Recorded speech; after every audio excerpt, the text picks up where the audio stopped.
Hello and welcome to the Ecomodernist channel live. I'm Carl Pauls. I'm joined by Gabe Ignetti, and our special guest today is John Carr.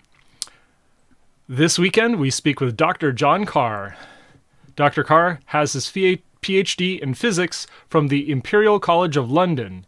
He has worked on accelerator-based experiments in many projects, including Fermilab, the Stanford Linear Accelerator Center, and CERN, as well as many diverse experiments from high-field magnets to particle detectors. He is engaged in extensive data analysis and scientific management of the ANTARES Neutrino Telescope and the Large Gamma Telescope Observatory. Dr. Carr, welcome to the program. Okay, well, thank you for inviting me. I'm very happy to be here, and I'm very interested to present to you this discussion which is titled, the way I have it, Nuclear Fusion versus Nuclear Fission. On this first transparency, there are a list of subjects which I'll go through. The presentation lasts 30 minutes. I think it will, if you want to ask for clarifications as we go through, go ahead. But major questions, I think it would be best to hang on until the end.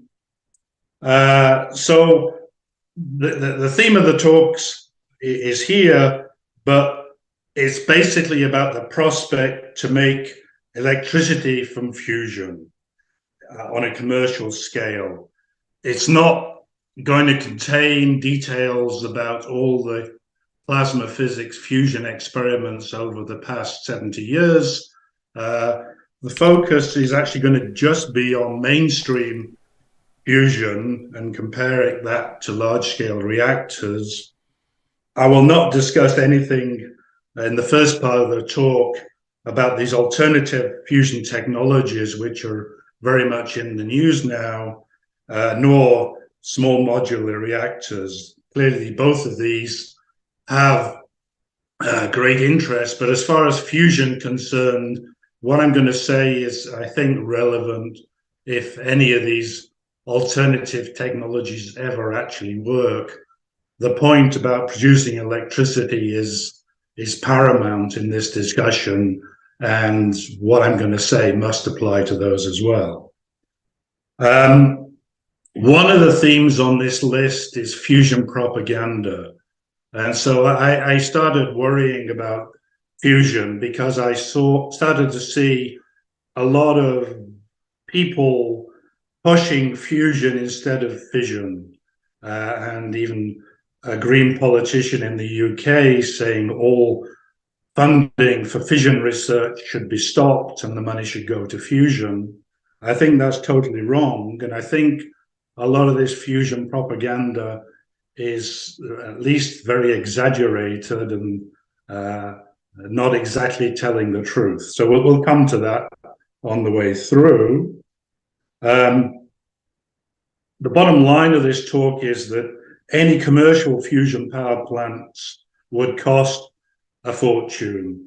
The enormous cost related to what would have to be the enormous size and complexity is basically the main theme of the talk, and that comes in many places through the talk. The talk is basically a synopsis of work I've done and put on this website, which I'll point you to at the end. I call it Climate and Hope because I think a lot of the hope is because I think we're not going to end up all being extinct because of global warming. I think if we do the right things, we can all recover, and there'll be no enormous disasters. So that's why it's Climate and Hope and not some other title. Okay, so I'll get started and start very briefly with a quick explanation of the nuclear physics. So fusion is merging together nuclei of deuterium and tritium, both of which are heavy isotopes of hydrogen. Tritium is unstable, which is going to be an important part of the talk. It has a lifetime of 12 years. and it basically doesn't exist in nature. In terms of the reactor, we're going to need heat to initiate and keep the reaction going. So these fusion reactors, to get going, need immense amounts of heat inputs. Fission, on the other hand, it starts spontaneously by decay, and then the neutrons emitted from one decay start a chain reaction, and this thing gets going.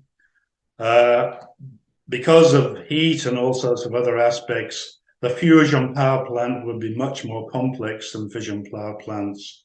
And as I've said, I'm going to say this on almost every transparency, this was going to make a fusion power plant much bigger and consequently much more costly.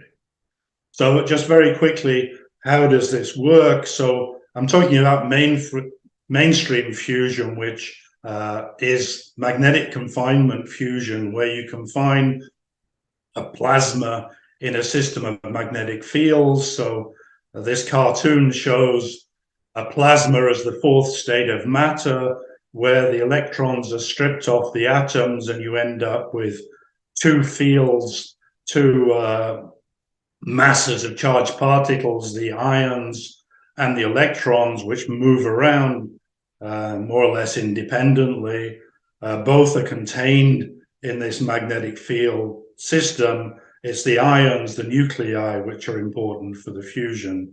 The electrons are important for the plasma physics, but not for the power out story. And so this cartoon shows ions spiraling round a magnetic field, and then on the right, the donut shape, the modern fusion reactors in this mainstream field are basically donuts with magnetic fields which go around the donut, and the particles, the ions, rotate around the magnetic field lines and go round and round. They're basically trapped for some amount of time. Okay, so here are just two examples of where the world is with fusion and fission. So most of the talk's about fusion. So on the left here, we have an image, a sky image from Google Maps of the ITER, International Thermonuclear Experimental Reactor, which it turns out is just 80 miles north of where I live in France. It will have one day one prototype tokamak reactor. It's been in construction since about 2010. As we go through, I'll perhaps touch on a variety of the problems. Basically, this thing is very delayed compared to its schedule. It may be operational sometime after 2040, but the schedule is basically unknown. When it works, I hope it will work with fusion reactions. It will have 500 megawatts of thermal power, but it's intended to develop all the technologies necessary for a fusion power plant, but it doesn't go all the way to producing any electricity. So it basically has the plan to produce zero electricity on this time scale, 20 years in the future. And on the right, there's a nuclear power plant in the north of France. I mean, ITER's in the south of France, near where I live. This is one of about 15 power plant sites in France. France has 56 operational nuclear reactors. It's the country with the biggest proportion of electricity produced by nuclear power in the world.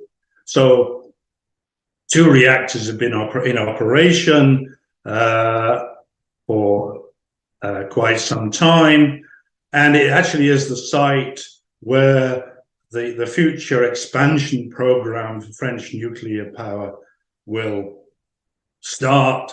And so there are 2 new EPR2 reactors planned for this, planned to be operational sometime as soon after 2035 as possible. And so the two things are on completely different timescales, and we're going to come back to the speed that these things have moved along as we go through the talk. So this is, in fact, immediately here. This is the developments of the history of fusion and fission developments. And so the physics for both was basically developed, understood, discoveries made in the 1930s. And we know what happened during the Second World War for fission.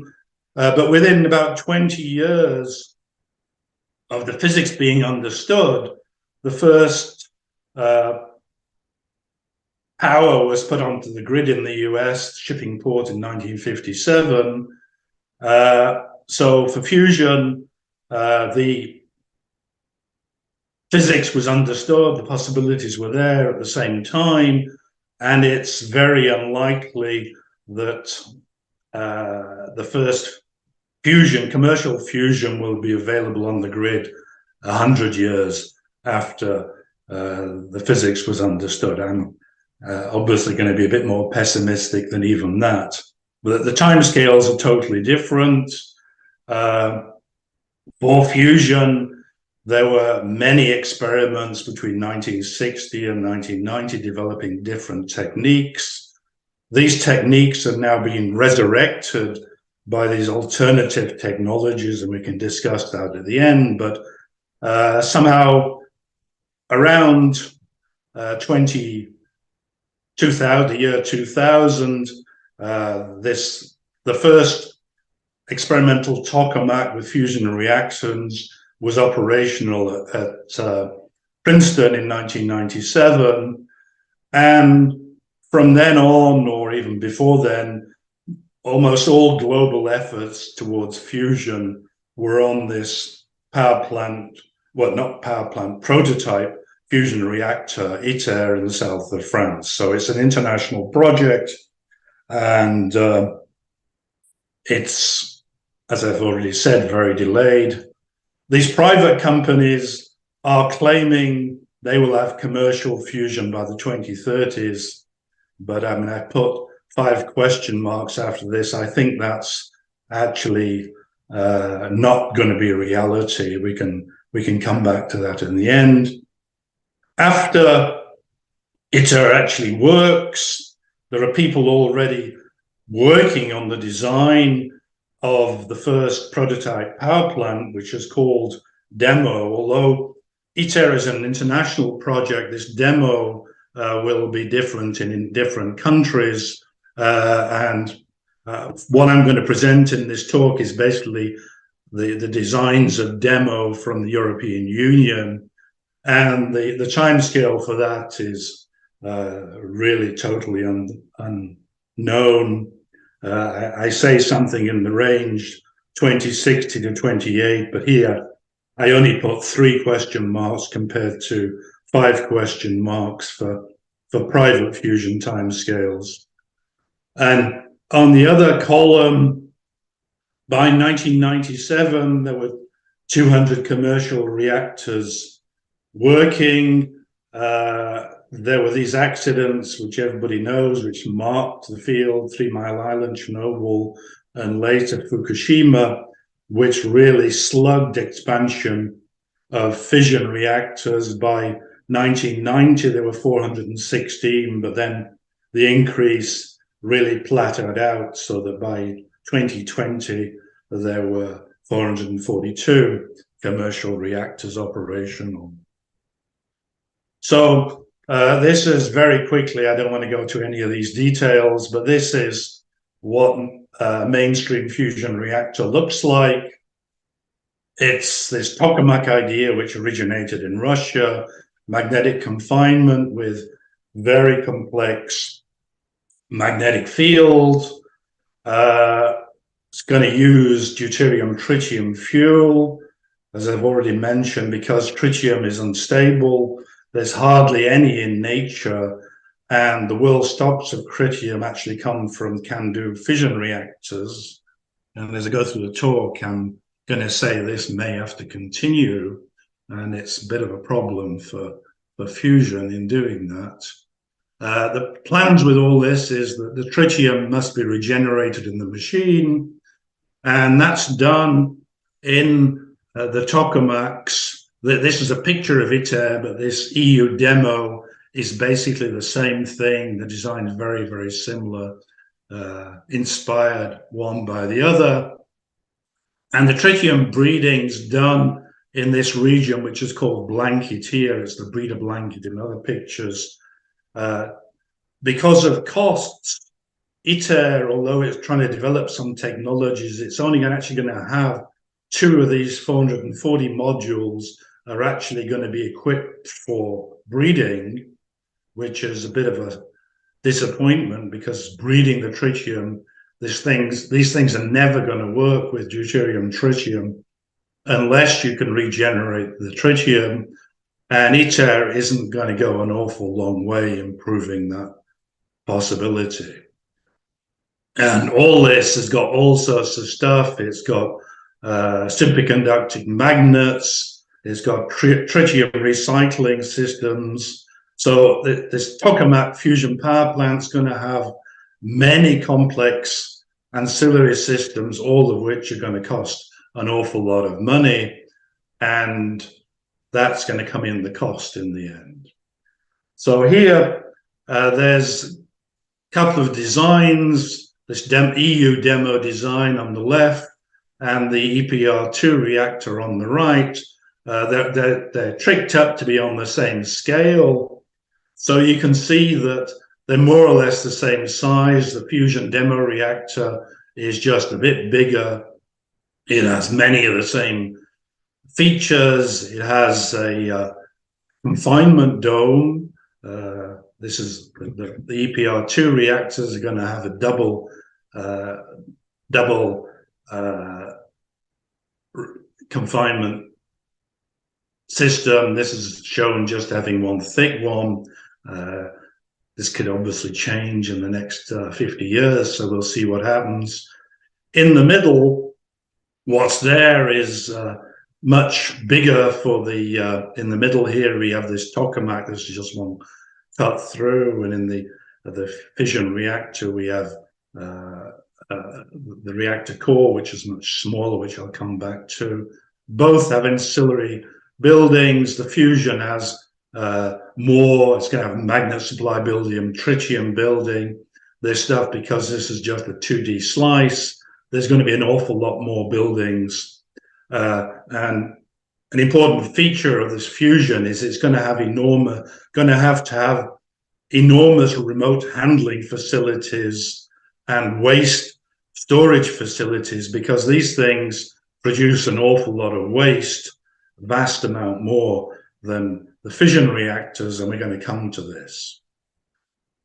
So I've mentioned that one of my concerns about this is the propaganda that these fusion advocates are pushing out there to the public. And so this is the ITER webpage, where they first of all say there's no long-lived radioactive waste. This isn't true at all. The actual volume of waste is much larger, but it sort of claims here it's only going to last for 100 years, but the studies show it's going to last for 1,000 years at best. And then there are all these funny things about limits of proliferation and no risks of meltdown. But these people are putting out a lot of anti-fission implications, because I live near ITER. I actually went on a visit to ITER just a few weeks ago. I've been to a couple of visits. And I mean, this was part of their public presentation, that they're doing this because fission reactors are a problem, and ITER is going to save the world by replacing dangerous fission reactors with fusion. Sometimes publicity characterizes fission as being intrinsically unsafe and fusion as intrinsically safe. This is definitely not true. This is in this fusion for fission box here, this is taken from their website, Fusion for Energy, is the European Union agency, which is part of ITER. The European Union, actually by now, is about half the ITER project, and it may actually end up being more in the future. This website is that of Commonwealth Fusion Systems, which is the biggest of the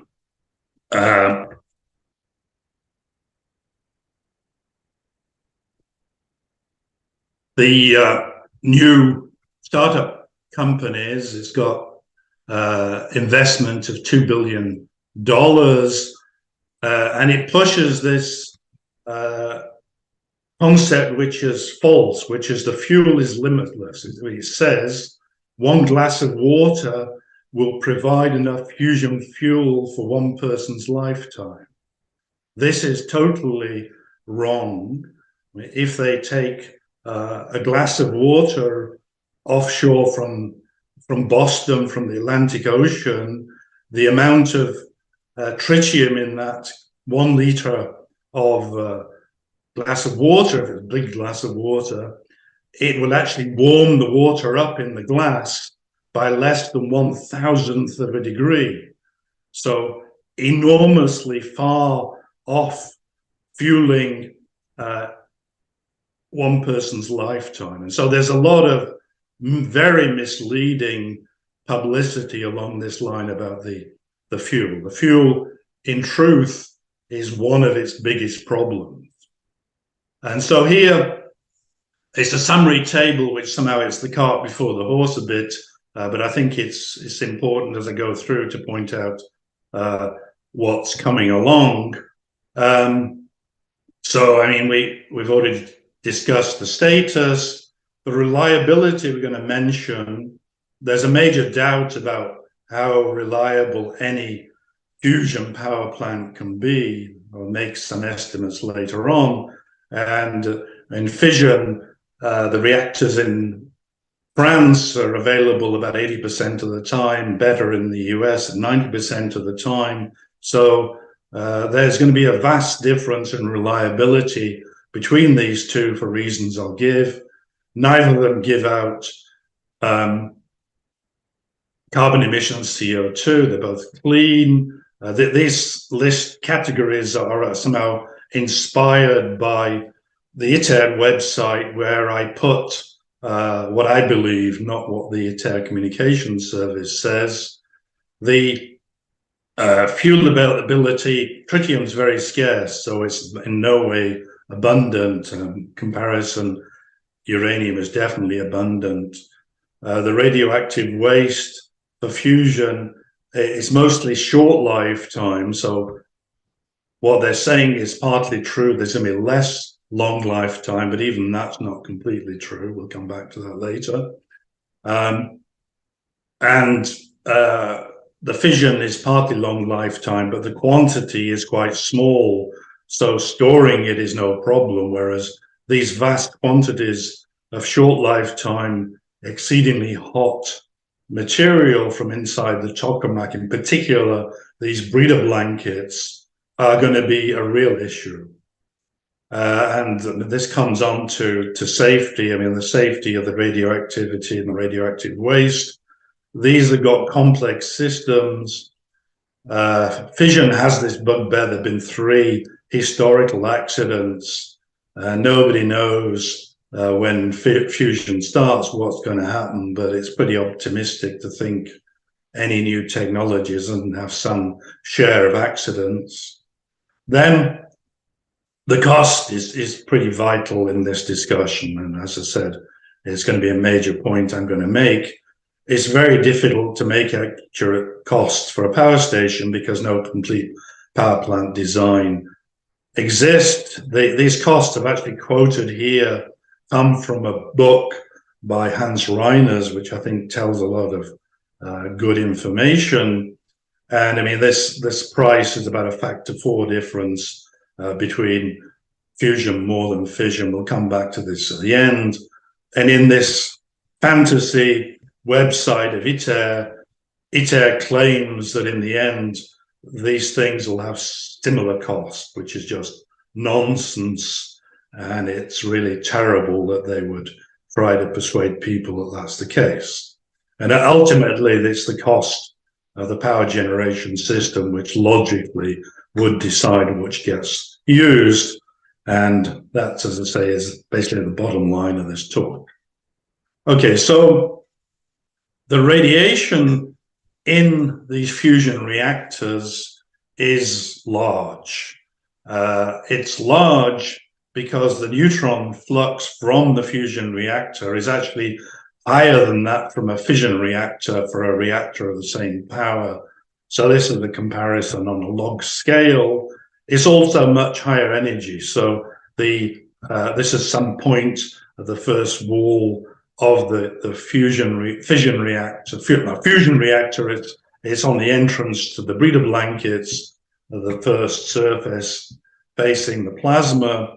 In the fission, it's in the fuel rods. And you see, first of all, on this log scale, much higher fluxes by orders of magnitude, but also by one order of magnitude, factor 10, much higher energies. So this is 14 MeV neutrons, which do a lot of damage. And so the damage it does, a neutron hitting any metal knocks atoms out of metallic lattices, it displaces atoms, damages the structure.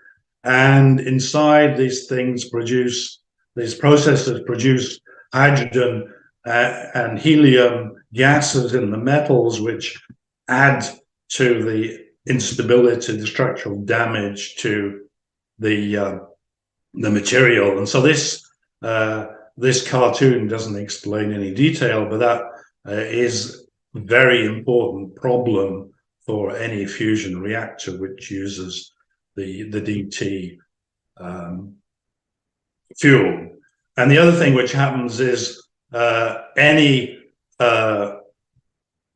nucleus in the metal surrounding the plasma is in danger of being transmuted into a radioactive isotope. So this is just some cartoon showing what can happen. You have a neutron coming in, which gets captured by the nucleus. Then this one decays. Eventually you get to something which has got a medium lifetime. It's very short-lived, like the first one would be.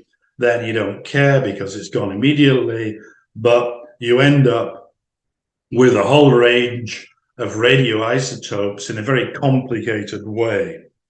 And so what happens is people have tried to develop materials where this happens as little as possible.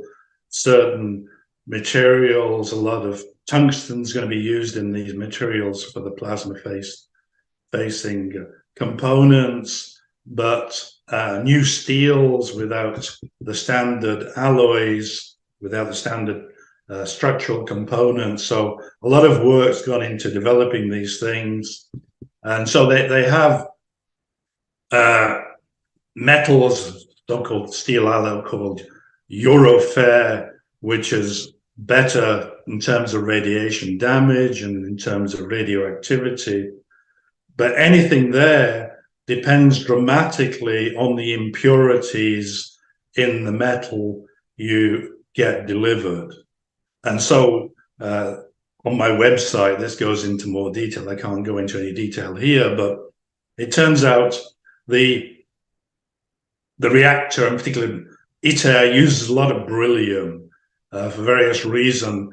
The plasma-facing wall in ITER is supposed to be out of beryllium, and these breeder blankets contain a lot of beryllium to multiply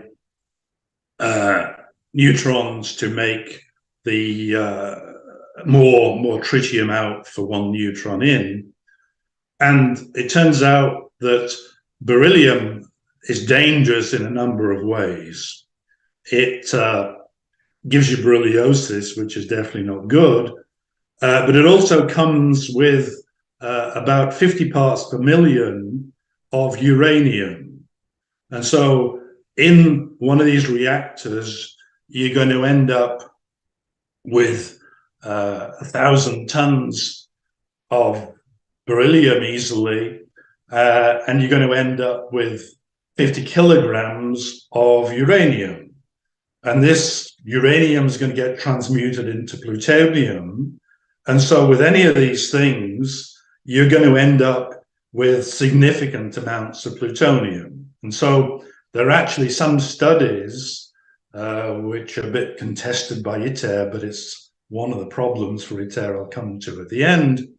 There are some studies which say if there is a nuclear leak accident at a fission reactor, in particular ITER, which is just upstream from where I live, the radioactive release will actually be bigger from a fission reactor.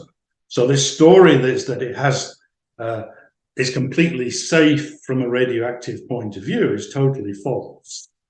And then down here, there's a picture which compares ITER over here. It's from a US publication. So these are various US fusion power plant designs over here, and then this EU demo designs. And then down here, this tiny amount of, this is volume of waste produced, this tiny amount from a fission reactor. I mean, as you well know, I mean, any reactor has a mixture of high-level waste and low-level waste.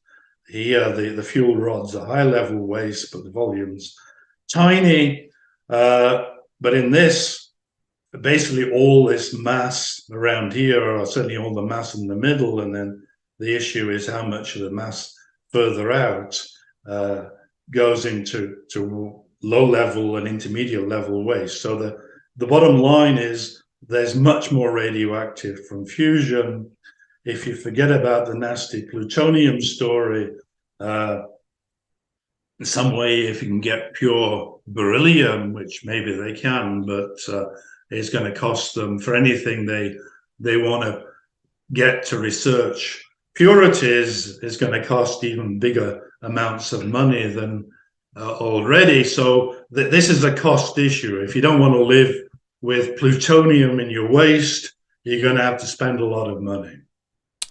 And before you move to the next slide, before you move to the slide, I want to call out sort of the problem of neutron embrittlement in a fission reactor. A lot of people make a big deal about this, but we have a technique to address this. In the steel of a fission reactor, we'll anneal that vessel in order to regain some of its tensile strength that's been lost to embrittlement. With a higher neutron flux, does that mean that this fusion reactor, the walls, the steel components of it, would degrade faster and require some kind of annealing in order to address that much sooner? Yeah, well, I mean, I think the answer is yes. I mean, the plan, which I will come to later, is that some of the components are going to have to be replaced. I mean, there are components which are closest to the reactor, the plasma core, plasma surface, like these breeder blankets, have to be replaced. This is part of the reason why these things don't have very good availability. I'll come to this later, but basically, some of the components they're going to have to replace every year in this EU demo design, other ones every 2 years, and this breeder blanket, which is quite a large volume because basically it's all this yellow stuff on this picture, thousands of tons of stuff they're going to replace every 4 years. And this, I mean, they're not going to anneal it, and they're going to take it out, and then it's actually going to be so hot that nobody's going to go near it for 100 years or 10 decades, probably. I mean, it stays where it is for a decade. I mean, all this has to be remote handled. So I remember these films of people where in Russian submarines, the crew's going in to save the world by spending 20 minutes next to the hot fission core of the reactor, before they have a lethal dose and they die, to deal with any of these breeder blankets after they come out, people would have 20 seconds before they get a lethal dose. And so the level of radioactivity is enormous. And basically the plan for demo is to have some phenomenally complicated remote handling system which gets it out without any personnel being anywhere close, and it just parks it in some enormous building, and they come back 10 years later. And what seems obvious to me is if any of this very complicated remote handling equipment jams up, I mean, it's nothing like taking sliding fuel rods out of a fission reactor. Here, you've got things which weigh 20 tons. In ITER, they're 12 meters. In demo, they'd be sort of 20-meter size things, which you have to take out through a small hole where the center of gravity isn't vertically below the hole. So you have to have a phenomenally complicated system, which if it jams up, basically it stays there for the next 10, 100 years, so somebody can go near it to unjam it. So that the whole thing doesn't seem realistic. I'll come back to that later, but this is one of the big problems. Yeah, thank you. Okay, so safety is an issue, as I emphasized. Propaganda claims that fusion is going to be much better than fission. Clearly, anything needs a very complicated safety analysis. I've tried to get information on this. There's not much literature which is very quantitative about this, but I think in the end, the biggest risk for both are hydrogen explosions after loss of coolant. See, this cartoon is from a paper by Wertau that explains what happened to breach the containment vessel at Fukushima in the end was after a loss of coolant accident. It was a hydrogen explosion. And this can well happen for very similar reasons at fusion reactors. So in no way are the safety implications different. One thing I point out here, which is pretty relevant, is that because of safety concerns of the French Nuclear Safety Authority Sécurité Nucléaire, ITER assembly has been actually on hold for the past calendar year. So they started assembly in 2020, COVID delayed things, but everything stopped in 21 because of safety concerns. And so to make claims when the whole business is stopped to make claims there are no safety concerns because the whole thing stopped because of safety concerns is just obviously wrong. Okay, so what I want to point out here is that the physical size of the fusion reactor is very different. And this is because the energy density of the fusion reactor is very low. I mean, the fusion takes place in this enormous vessel, 20 meters by 12 meters high, because the energy density is tiny, because it's a low density plasma, which is like 10 to the 14 particles per cubic centimeter, which is vastly less than the amount of uranium in the core of a reactor. So basically, the guts of a 1 gigawatt commercial fusion reactor will be like this, all sorts of stuff, magnets inside that, the tokamak itself, shielding systems, which are like 10 times bigger than the physical size of the fission core. And that obviously implies vastly difference in price. You've got to pay for all this metal which actually has to be non-standard steel, which costs a fortune, plus superconducting magnet. So all this stuff obviously costs a fortune compared to this stuff over here. And so I promised a discussion about the reliability of fusion reactors. There's one guy, a professor, retired now professor at UCLA, Mohammed Abdu, who calls this reliability, availability, the Achilles heel of fusion. He's made some studies, and he's actually got statements which actually get published in various articles by Daniel Cleary, saying this availability could be very low. So the actual specification for availability for ITER and EU demo are greater than 30%. I made my own estimate, which if you want to go in the website, it explains it, which comes more or less to the same 30%. And this is because, I mean, complex systems break down. Everything breaks down. The more complicated the system is, the more stuff you have to break down, and you have to mend it. And then I've already been through this, that these radiation damage components have to be replaced on frequent intervals, regular intervals. It has to be programmed because of the radiation damage. There's no way around this unless people can invent better materials. And so here is the capacity factor of fusion compared to all your favorite renewable energy stories. And it's like factor 3 in availability, lower than fission. Okay, so we're taking a bit more than half an hour. I'm sorry. Well, I don't know how long you want to go on for anyway. So I've only got 3 or 4 more transparencies.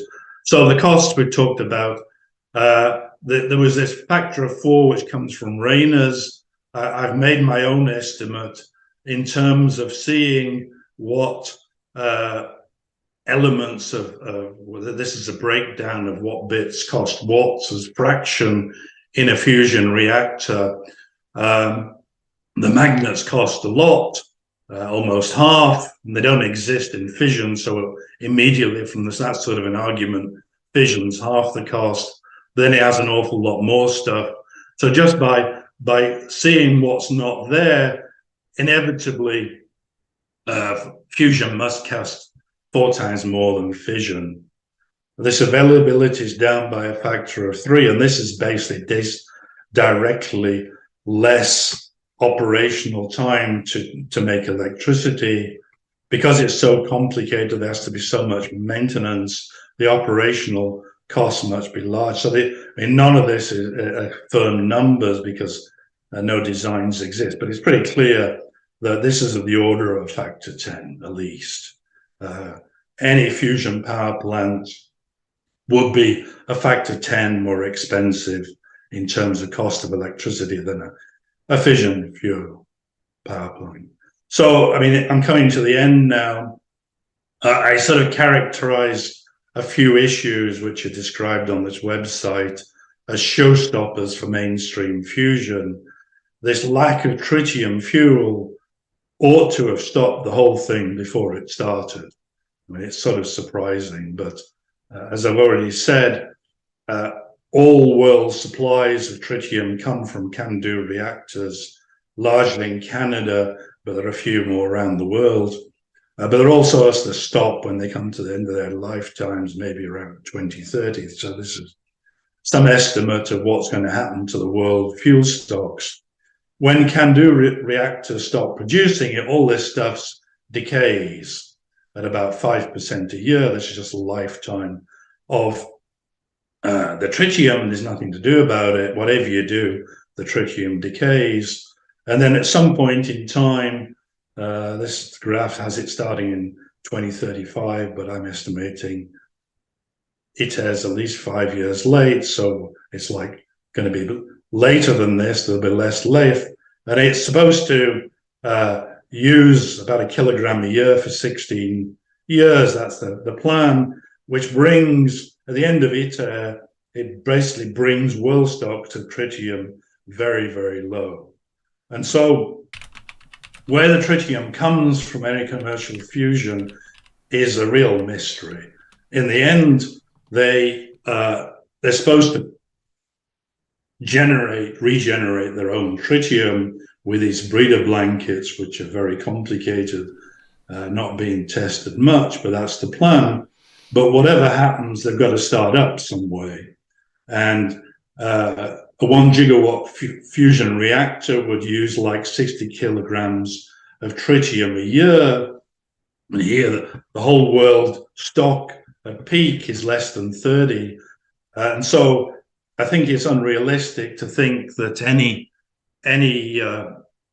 fusion reactor could get by with less than 10 kilograms of startup. There are all sorts of papers predicting ways around this, but they don't seem terribly realistic. The most obvious way is that any commercial fusion reactor needs the output of 10 CANDU reactors to give it its initial startup. And I mean, the CANDU reactors themselves, each one's producing the same electricity as one of these fusion reactors. So to me, this story is pretty ridiculous, that you may as well just have the fission reactors producing electricity and forget about this other complicated 10% you're going to get at 10 times the cost. Just stay with the fission reactors. And then we've talked about the complications of materials and impossible size. So to me, this makes the whole thing seem very unlikely. And I somehow ask myself, why bother at all with fusion rather than fission? And the only possible reason is that there would continue to be public opposition to fission power plants.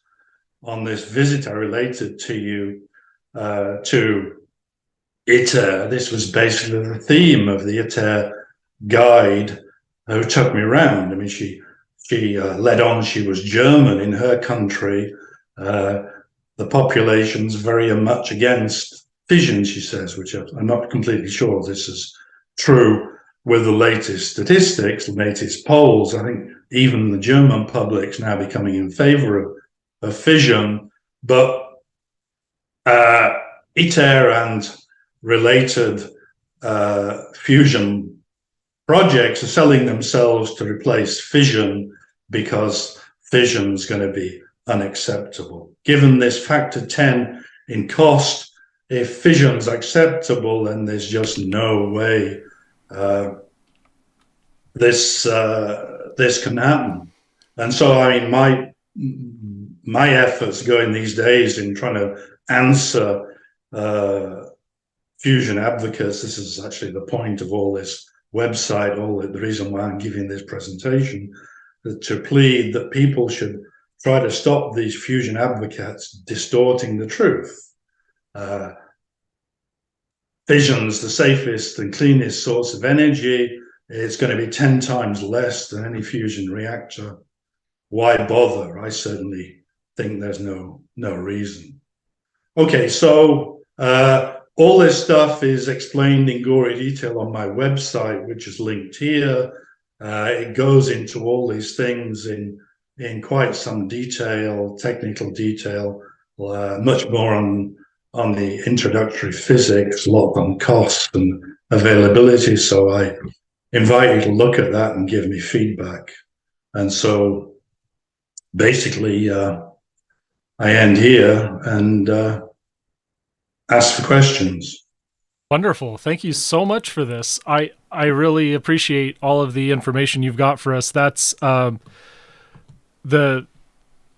I have so many things that I want to get into. There's a lot of ideas around fusion that really continue to deceive the public, like to say that we'll be able to solve climate because of the US National Ignition Facility is just scratching the surface. And of course, our own Department of Energy helped perpetuate some of that misinformation. I recently spoke with some rather doomer environmentalists, and it was really good engaging with them because this National Ignition Facility is not at all about energy. Yes, we are thermally net positive energy. We've reached ignition, but that's just the beginning of getting fusion to work, because it took 100 times more energy in terms of joules, just raw joules of energy. It took so much more energy to produce the laser power, not even counting the production of the Hallrum and the deuterium and tritium that was in the sample that was fused. It's just an enormously expensive experiment. And yeah, this inertial confinement fusion, this was entirely about recreating a fusion implosion to verify the weapons which we could no longer test because of treaties.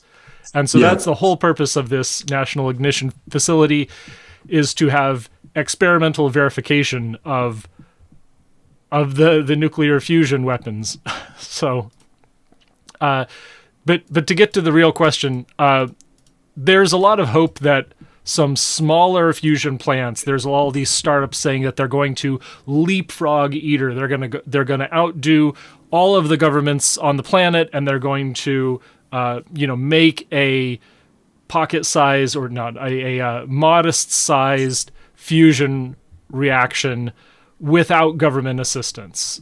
And so you've got these private fusion companies. Wonderful. So most of these are deuterium tritium. You see that on the right, DT, and some of them is that a proton and beryllium, and then there's deuterium and helium-3. Is that all right? Have I said those correctly? Yeah, that's correct. That's correct.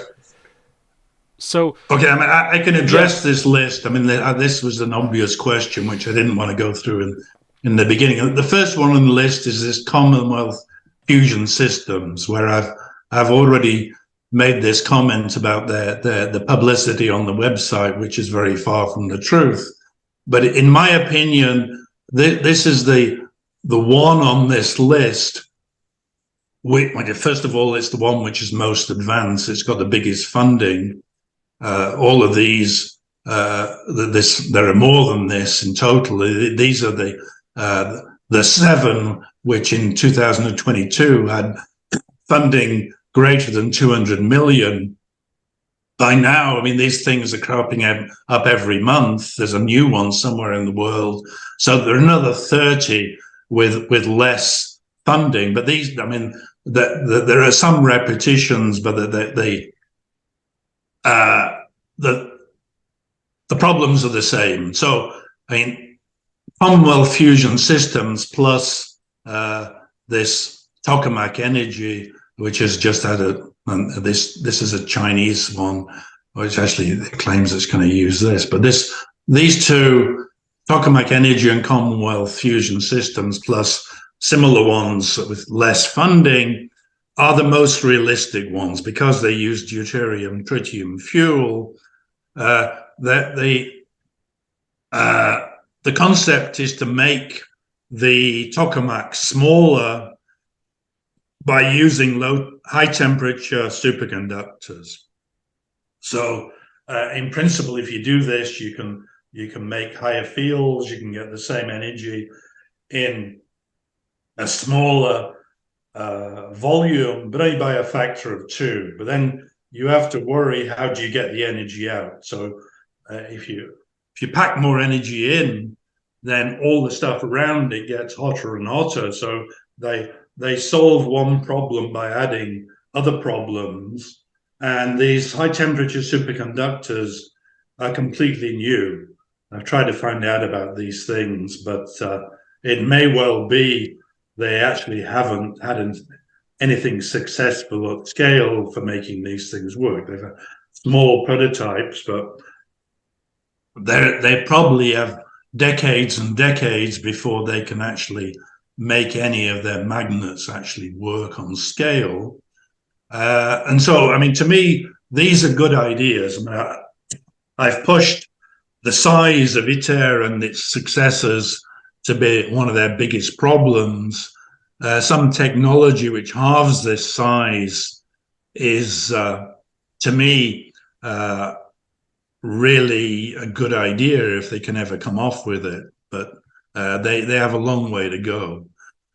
The alternative fuels are sort of indicated. This table comes from a book by Parisian Ball, which explains this in good detail. So on my website, you can find the link to that book and buy it for this. But basically, what this shows is that you need to put more energy in. It has to be hotter. Deuterium, tritium's chosen because it's hotter, and you need less heat. These it's the one which needs the lowest temperatures. These need higher temperatures, but the most important thing is this last column, because these things have more charged particles. I mean, they have the advantage that they don't have the neutrons, but they do have the more charged particles taking the energy out. These charged particles actually get bent in magnetic fields and they radiate energy in terms of gammas.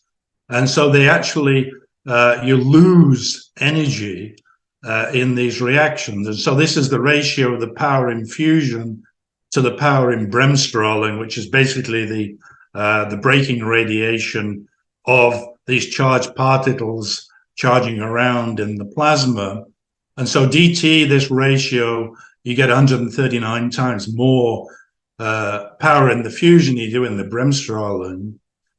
For this PB thing, you actually don't gain. You lose more in bremsstrahlung than you get in fusion. So, I mean, this thing basically doesn't work. I mean, you just have to pump forever. You have to pump in more energy than you get out. And then there's this deuterium helium-3, which is popular, but it's down by enormous factor compared to this. So basically, I think the experts would say these exotic fuels just don't work.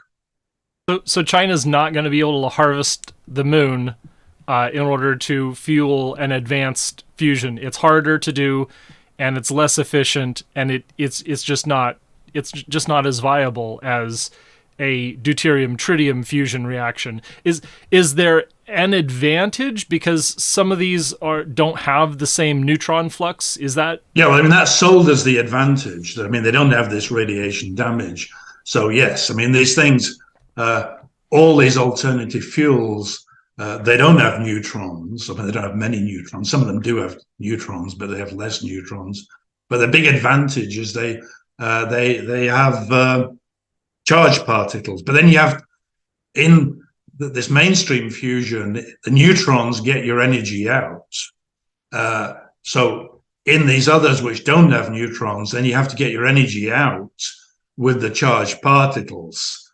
I mean, some of them, the charged particles radiate and then they go to gammas. And so all these companies have really one sentence statements saying how their energy comes out. I've tried to understand this, and I think other people have, and it doesn't seem realistic. I mean, from Helion, I recently saw a video made by a journalist. So this invited some journalist in to make a video to explain with cartoons how this thing works. And these cartoons, the way I understand physics, and I've certainly studied a lot of physics, it just violates electromagnetism as I understood it. I mean, I'm sure if you went to the Helion management, they'd say, oh, this journalist just misunderstood. It's not like he said at all. But like he said just doesn't work. And I think how it might work probably doesn't work either. That's my opinion. So my view is only the ones which have DT have any chance of working, and Commonwealth Fusion System is a very interesting project, but I don't think it's going to have commercial fusion in 10 years' time. Gabe, why don't you go ahead? I saw that you had your hand up. Yeah.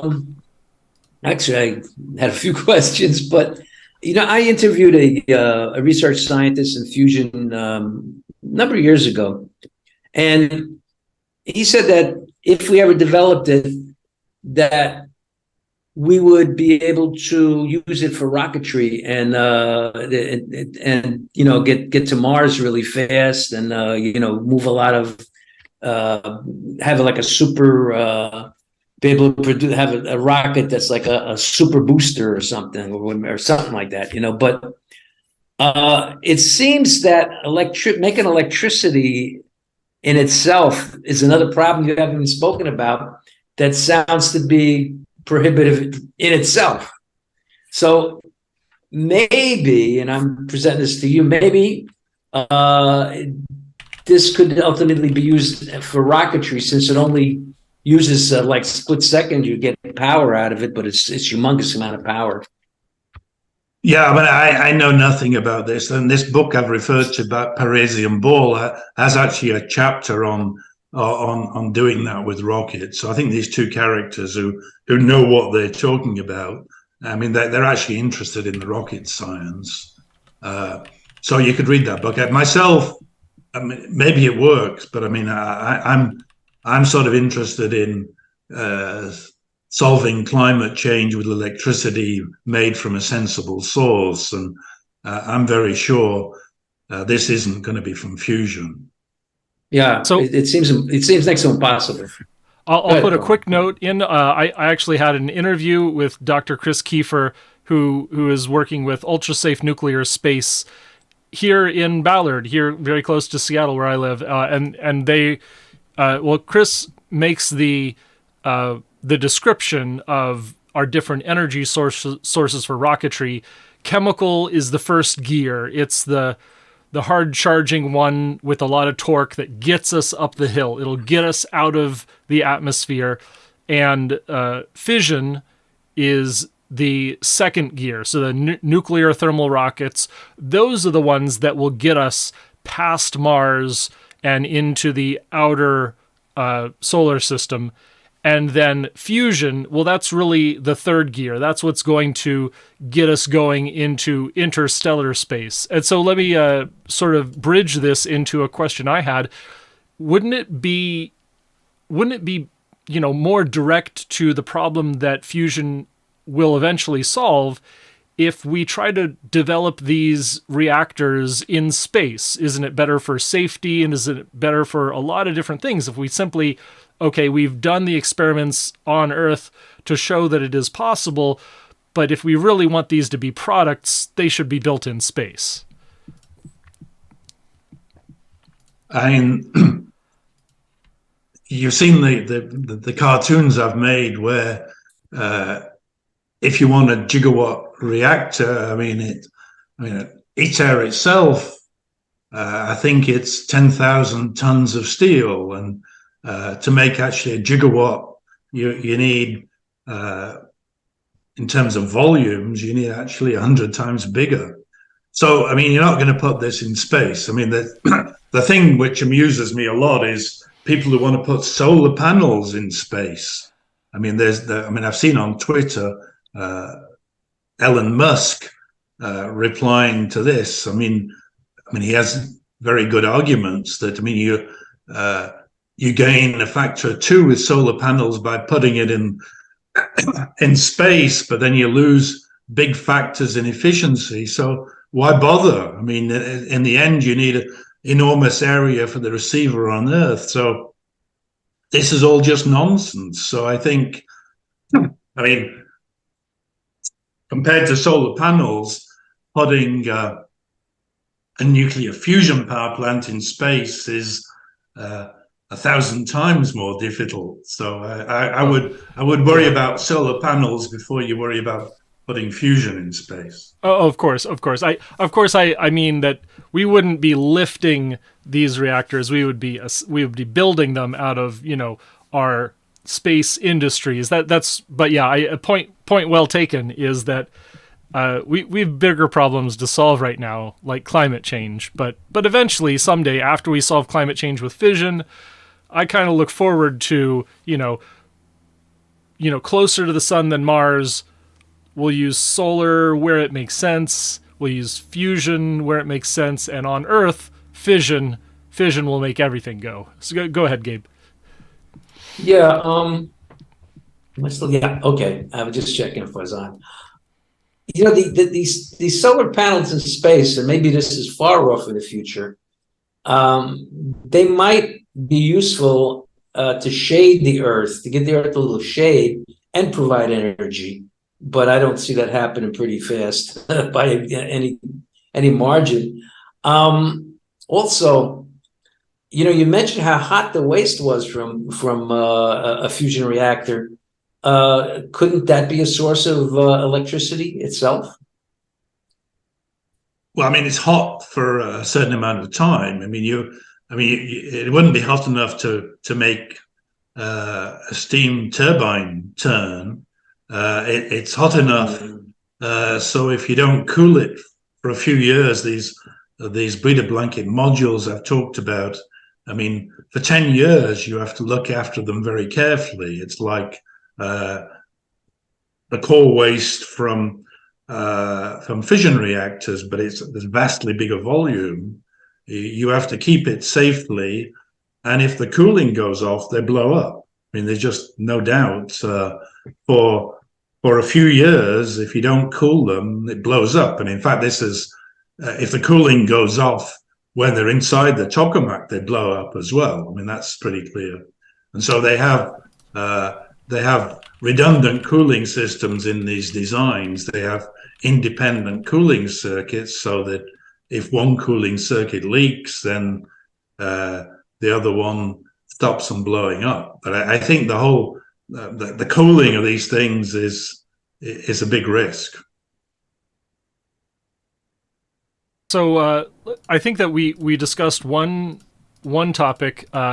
If we eventually get fusion and start to apply it, is it easy to turn this into an industrial product? Is it easy to harvest the heat? In a nuclear fission reactor, it's fairly straightforward. We're directly producing steam, and one exchange later, it is usable, though rather wet, steam. And with advanced reactors, they're a simple exchange away from being very high-quality industrial heat. Is that also possible with a fusion reactor? Can we? Yeah, I mean, that side of things would be quite similar, except there is a slight snag. The radioactivity is a snag, and this is actually one of the things which I think has caused the hold-up at ITER, is this, because this neutron flux is so high, the cooling water gets radioactive. There are very short-lived nitrogen isotopes which get from the oxygen in the water. They get activated. They only have lifetimes of seconds, but because this water's flowing so fast, it comes out beyond the containment vessel radioactive. And then when it decays, it makes the pipes radioactive. And so I think this is one of the current issues with ITER. They've made this, they've made a mistake. So they didn't understand all the neutronics of what's going on. For a fusion reactor, fusion reactor is going to learn from ITER mistakes. And so they may be a tertiary system. So they may have to be two sets of heat exchangers. I don't know, but it's similar, but not quite so simple, just because everything's so much more radioactive. That's really fascinating. So to repeat that for the audience, the neutron flux in ITER is so high that the oxygen in the cooling water gets activated. Is that right? Yeah. Wow. It happens in a fission reactor as well, but you don't. the amounts are lower. So I mean, it Yeah, much happens. smaller. Yeah, Yeah. we're worried about the carbon being activated, and that's not an issue. It's carbon 14. It already occurs. It occurs more often because of fossil fuels, or sorry, it occurs less often because when we use fossil fuels, we're lifting, fossil carbon, which has not been exposed to cosmic rays. So it's interesting. It, Gabe, do you want to take the next question, or Yeah. yeah, go ahead. In your opinion, with the amount of money that they're spending right now, do you think that's sucking money away from advanced research on fission reactors? Well, I don't think so now. I mean, when ITER was being proposed, there were many scientists in France.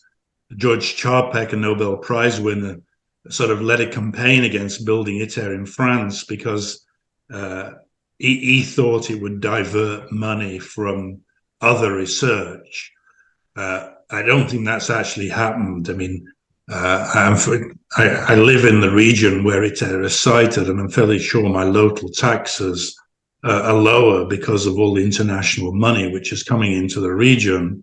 So I don't believe the story that you shouldn't do this stuff for money reasons. I think the money, different research has different arguments to different pockets. So I think it's not true that ITER robbed money from some other research. What happens now with ITER is another problem. I mean, I think it's going to be an issue pretty soon because pretty soon, I mean, they're late by many years. They're going to have to actually increase their budget to solve all their problems. So they're going to be coming back very soon, begging for more money. And so I think there's likely to be some sort of crisis relatively soon in ITER explaining why they're so late, why there are so many screw-ups, and how much it's going to take in terms of time and terms of cost, and whether all the international partners are going to be happy in going this particular technology.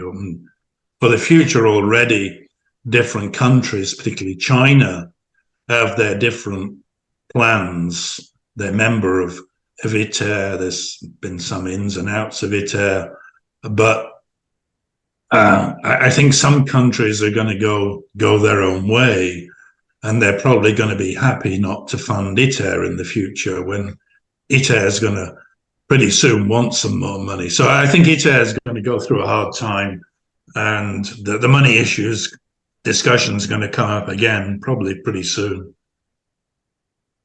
Yeah. Great. Well, let me break us into. This is going to be the spiciest question.